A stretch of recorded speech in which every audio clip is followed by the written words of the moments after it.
Let's talk on this video about motivation, mood. These are common words among students. Some say, oh, today I don't have a mood or an energy to read. But remember, motivation is not consistent. Sometimes you are motivated, you have the energy to read. Sometimes you could be down, and that is not the case in exam, because exams don't give an excuse whether you are motivated or not. Some days you might feel inspired, some days you are tired, you could be bored or stressed, but you are expected to do the exam irrespective of your mood and motivation. So the best option is to lay down or to have a system, a working system, a strategy, a schedule that will work and that you will commit. Being disciplined, whether your mood is high or no. Disciplined students don't ask, should I study today? Is it my plan today? Can I skip reading today? This is not the vocabulary you find in disciplined students. When you have systems, you will be able to read, you will be able to do your assignment, to prepare, irrespective of your energy level or motivation. A system answers all those problems. So instead of trusting your motivation, try to trust a small achievable goal, a small achievable system and strategy. Say, for example, you can commit every 45 minutes, every day, I commit to read and do my assignment. That is more than enough than trying to wait to read when your mood is a bit high. When you keep your promises to yourself, I tell you, your confidence will grow. Please start from today. Have a goal, have a plan. Direct yourself, push yourself to the limit, saying, no, now motivation is over. I should not be reading when I'm feeling a bit high. No, you should say, I will continue reading. I'll continue to go to library. I'll continue to the group study discussion teams, irrespective of my mood. And I'll commit 40 minutes or an hour a day to have a focused reading, to recall what I have studied. When you have such realistic plans, and the system, I tell you, you'll be proud of yourself. See you in the next video as I talk on planning for a successful academic career. See you. In the earlier video, I told you I'll talk about planning. And sometimes when I talk with my students and when we set our semester goal and other things, I usually tell them, have a plan. And that is what everyone will tell you. And one thing I noticed through the years is most students do not fail because they are lazy. Rather, the cause of the failure could be because they don't have really a good and realistic plans. Sometimes, they will have plans, and the plans are so ambitious, so good on paper, but in real life, no. Some students plan to study like 8 hours in a day. But they are expected to go to class, to do homework, to take care of family, to do some other activities. And, they will find it that they are not committed to their plan. And they will start blaming themselves. What the hell? I had prepared a plan. Then I failed. And they will just lose their hope. And that kills their motivation. My advice is start with your real life. What do you do every day? Morning you go to school or your university. Try to check your semester schedule. Maybe morning you have classes, in the afternoon maybe you have lab sessions. Whatever. Start what do you do in your routine daily activities, okay? In such a way, you can be able to prepare a realistic plan that fits to your daily life.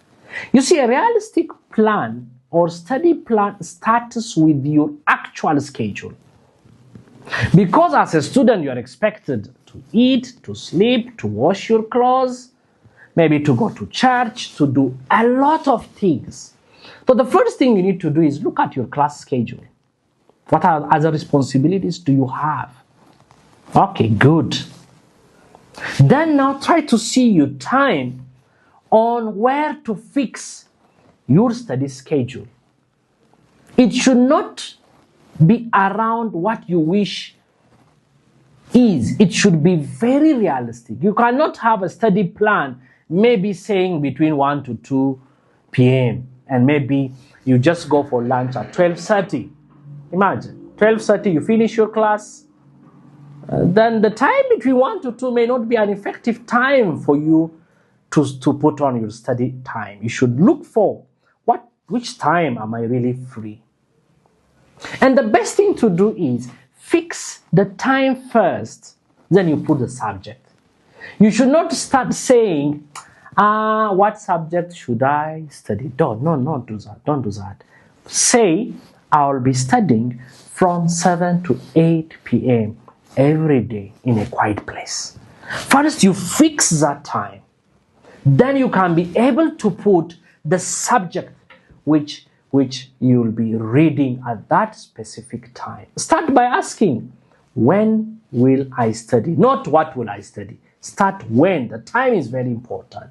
So a fixed study time is more powerful than the long to-do list, you see. Have a short and focused sessions. That is very important. You don't need like marathon sessions, you know. You don't need to have marathon sessions like, okay, 7 to 8 p.m. Now I read.